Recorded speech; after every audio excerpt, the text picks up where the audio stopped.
What's up, J Fusion fans, and welcome back to another video. So, in the absence of a superhero time review this week, well, because there's no superhero time in the first place today, so I've decided to make this video instead. Now, you have probably seen the title of this video, and yes, the big question is, should Super Sentai take a break? Now, for a series that has gone on for 40 years non-stop, more than 40 years actually, you know, I've seen a lot of things in Super Sentai that have already been done, and seeing them being done again just becomes repetitive and, well, to be completely honest, boring. And over the years, especially in recent times, I've seen uh, slowly but gradually the popularity of Super Sentai is decreasing. But again, for a show that has gone on for so long, Super Sentai has practically become a cultural icon in and of itself, of course, alongside the Kamen Rider franchise and even other shows like Ultraman. And of course, a lot of generations have seen Super Sentai, but with a lot of the themes, like I've said earlier, a lot of the things that have been done before have been done again. It's not as exciting to watch anymore. Well, sure, there are a lot of recent Super Sentais with good stories, but the themes of the shows, and especially the merchandise, uh, I'm not really seeing something good in the future if this trend continues. So let's tackle those issues in this video. Now, for a bit more context, so uh, in parallel with the Super Sentai series, we also have the Kamen Rider franchise. Now, Kamen Rider had been airing for a long time, of course, in the Showa era, of course, in the late 1970s with the original Kamen Rider. But their TV run suddenly ended after Kamen Rider Black RX in about 1990. So it started in 1989 and ended about 1990. And within that period, we only got three movies like Shin, ZO, and J. But again, there's no TV show. However, when Kamen Rider returned to TV in 2000 with Kamen Rider Kuga, I've seen that the franchise had grown much stronger than it did before. And with a lot of various merchandise, under the Kamen Rider label, I could really see Kamen Rider, just growing even further in the future. So that's already one thing that we're going to discuss in this video, and that's of course merchandise. Now, let's talk about Kamen Rider first before comparing it to Super Sentai. So, for Kamen Rider, you do have the deluxe transformation belts, and right now, you can actually buy separate parts or the gimmick devices to play alongside your transformation device or deluxe weapon, if ever. And then you have various action figures such as the Sodo, the RKF, and even SHF. We could also probably include here the figurize. So you have like four types of action figures for a Kamen Rider franchise with varying price ranges, from the cheapest, which is the Sodo, to the most expensive, which is the RKF. And you even have the complete selection modification line, which is basically the deluxe transformation belt on steroids for adults. So yeah, with a lot of merchandise for Kamen Rider, of course, it's easy for it's easy for most fans to collect. But of course, if you do have the money, you would probably go for SHFs if you want figures, or go for the CSMs if you're into the transformation devices and weapons. So because there has been a long break, yes, it's quite a long break, like from 1990 to 2000. It's really a long time enough for Toei to think about new themes for their Kamen Riders each year, and we've always been seeing like new things done to the series, and like each Kamen Rider is unique. It's a theme that's been not done in a previous show. Yeah, there may be some similarities here and there, maybe in aesthetics, perhaps, but like the general theme of each Kamen Rider is unique from the other. Unlike Super Sentai, which has a lot of themes which are very similar to one another. Now, for example, well, we're all too familiar with the dinosaur themes already. There have been many, many Super Sentais with the car themes in it. We've had Super Sentais with animal themes, and of course, well, there have been such unique uh, themes, like for example with Ghost Sager, for example, it's very unique in terms of we use angels, but yeah, they do have like animals as mechs, but I guess they are unique in a way. And so far, one of the definitely more unique and outstanding shows out there in terms of in the Super Sentai franchise would be Shin Kenjer. So far, the first and only samurai theme. Although we did have three ninja themed Sentai, so that's another thing that's becoming common.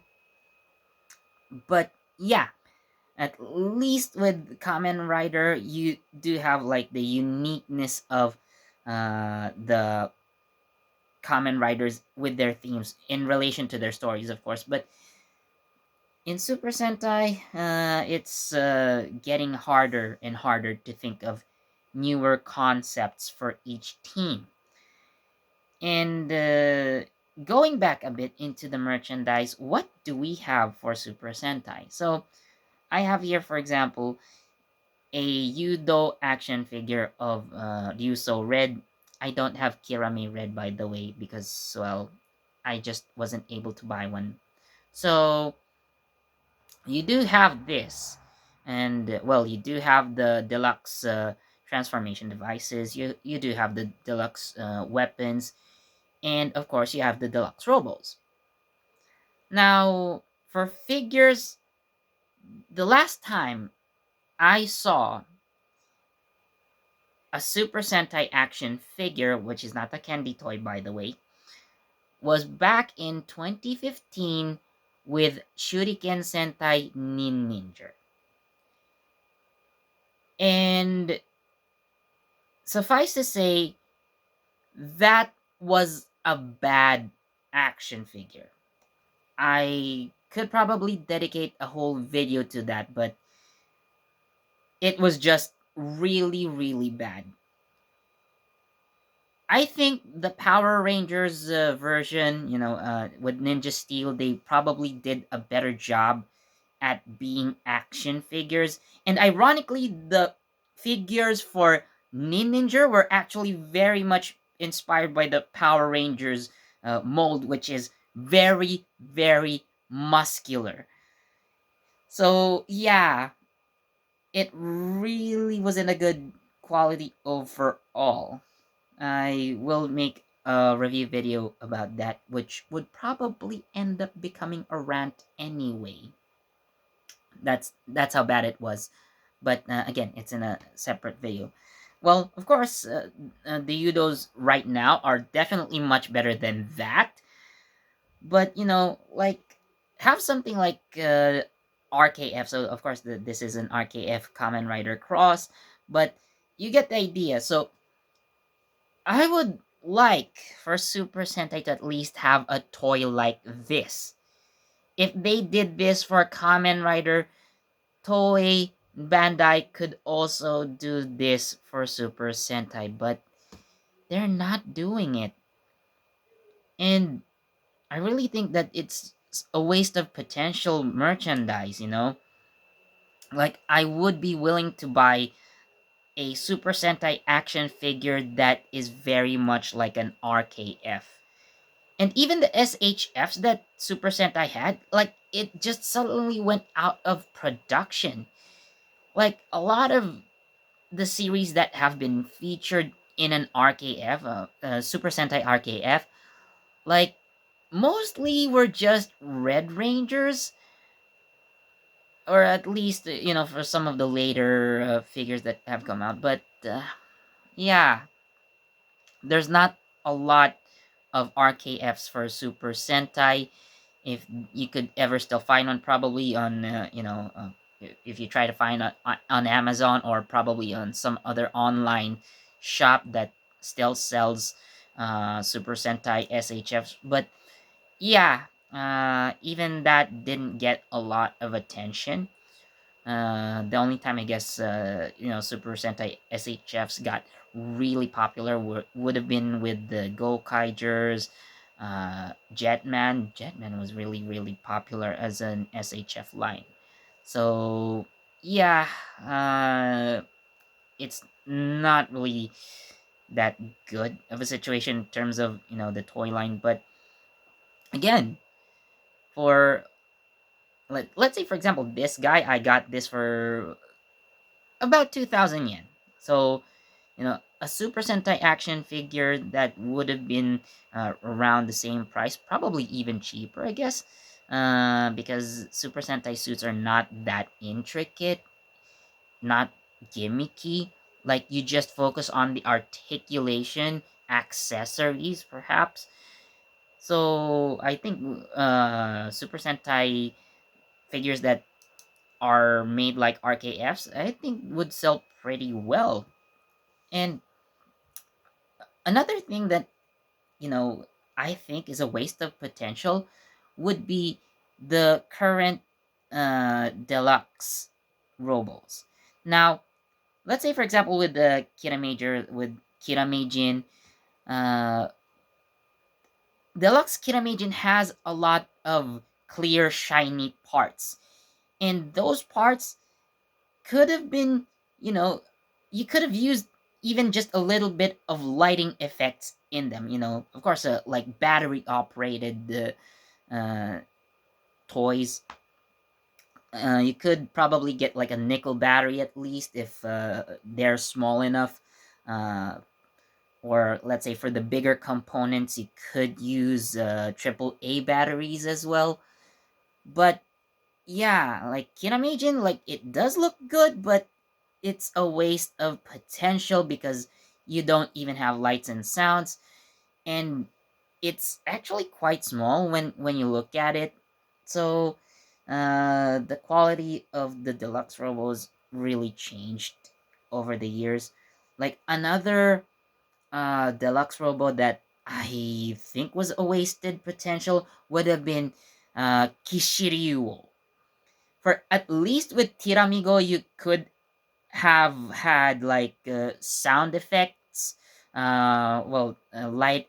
I don't think it would have been compatible with lights anyway. But at least when you insert the Ryu Soul head into the Kishiryu body, like you could have at least like have an activation sound with that. So yeah, there were so many things that could have been done, but Bandai didn't.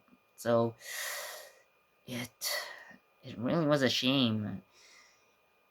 Probably the best that I can recommend out there would be actually the Minipla versions, because at least you do have the articulation.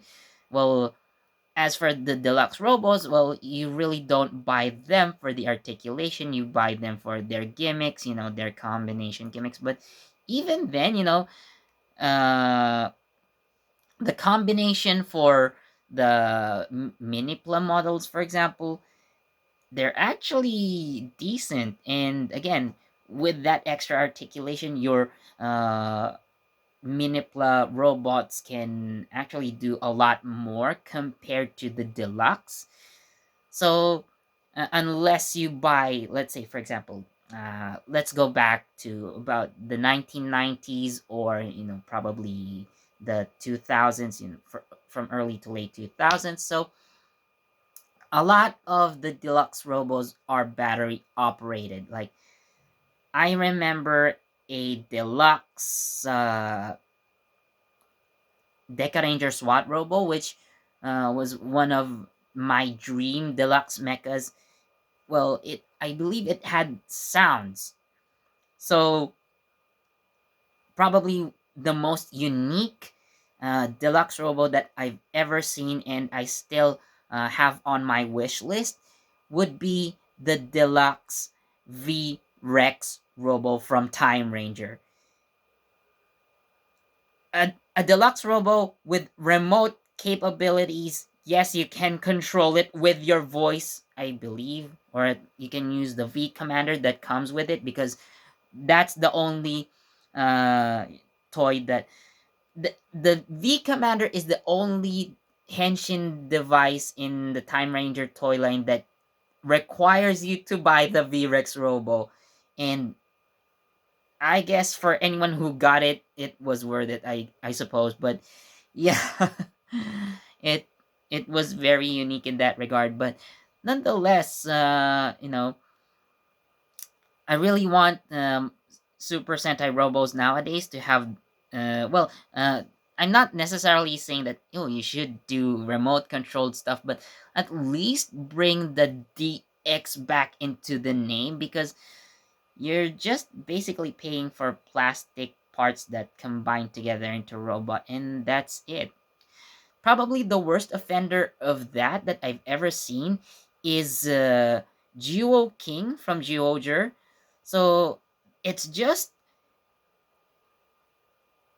how do I say this without offending anyone, but it's a worthless piece of plastic, to say the least. So you do have the duo cubes that transform into like animals, and the parts, and even those don't look really good. I've never really liked the design of Geoger, to be completely honest. Although story wise it is great, uh, I just really didn't like it. And probably if you really wanted a Duo King at that time, highly suggest that you I would have highly suggested that you go for the mini pla instead, because it has the articulation, which the deluxe does not have almost at all. Like, ugh, yeah, really wouldn't recommend those. And for action figures, going back into them, like again, the last time, you know, for action figures, Ninja, it was a bad way to end the action figure line for Super Sentai. The best you could get again is Yudo, but you know, not like these guys. So it really disappoints me. Now, let's say for example, Super Sentai actually took a break. They went on hiatus for some time. So what are we going to do now? Seeing that Kamen Rider is becoming more like Super Sentai gradually, and I think Kamen Rider Saber is more than enough proof of that. With multiple riders working together, like multicolored riders working together, enemies that can grow into a giant size, and even like a giant robot that you can use to fight the giant monsters. Yep, Kamen Rider is basically Super Sentai Part 2. Like,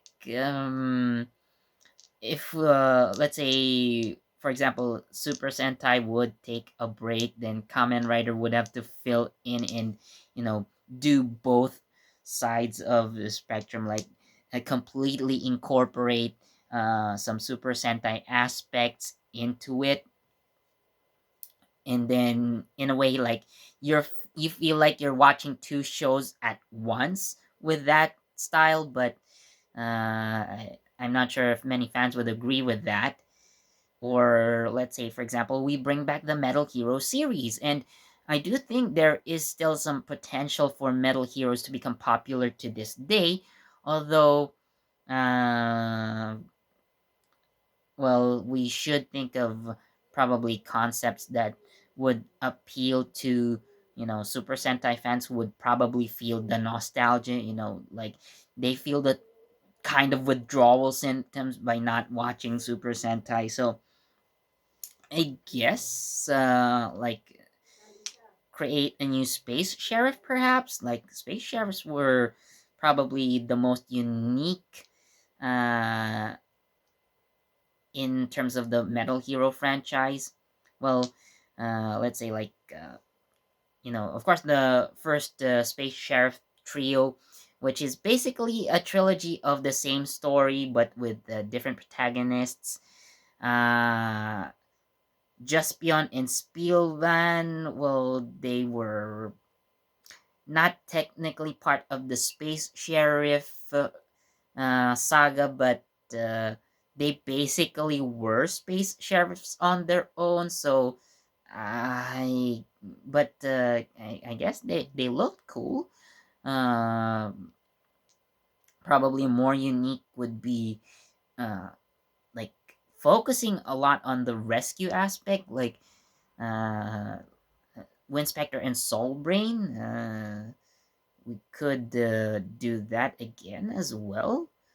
But yeah, I guess we also would have to think of new concepts for those. But let's say give Super Sentai like 10 years hiatus, probably. Like maybe we could keep Super Sentai going for like until the 50th anniversary, and then have it rest a bit again, like 10 years, and then when it comes back, who knows what could happen. But yeah, unless Toei and Bandai do something to save Super Sentai, I guess the future is going to be bleak. I don't want to sound so pessimistic, but what I'm trying to say is Toei should do something about this. Otherwise, it will be bad. Like, I've even read reports saying that the Power Rangers franchise could just end. Well, of course, we're still getting Dino Fury, but who knows what could happen after that? Are we still going to get another Power Rangers show? Because from what I'm seeing, like Power Rangers is actually one of the factors that still helps Super Sentai keep going. Because, well, of course, you still need to pay some, you know, you still need to pay Toy for licensing to make your Rangers. You need to pay for footage. So yeah, if hopefully if Dino Fury uh, could perform really well, I hope. Uh, yeah, it should help in securing the future of the Power Rangers franchise, and by extension Super Sentai as well. But for now, I think that would be all. So I'm sorry, guys, if I sound a bit messed up right there. I really just wanted to get this out of my head. And if you guys, have any thoughts about Super Sentai, if you think Super Sentai should take a break, and if so, what would you like to do? Like, let's say, for example, if you guys think Super Sentai should take a break, what should Toei do to improve the situation? Or if you don't want to, if you don't want Super Sentai to take a break, aka keep it going forever, well, also, what should we do? So it all comes down to that question: what should be done to improve Super Sentai? So yeah, please do tell me in the comments right down there below. So thank you so much for watching. If you like this video, please do leave a like, comment, share this video with your friends, subscribe, and don't forget that notification bell so you get the latest from GE Fusion. This has been Philip, and I'll see you in the next video. Bye.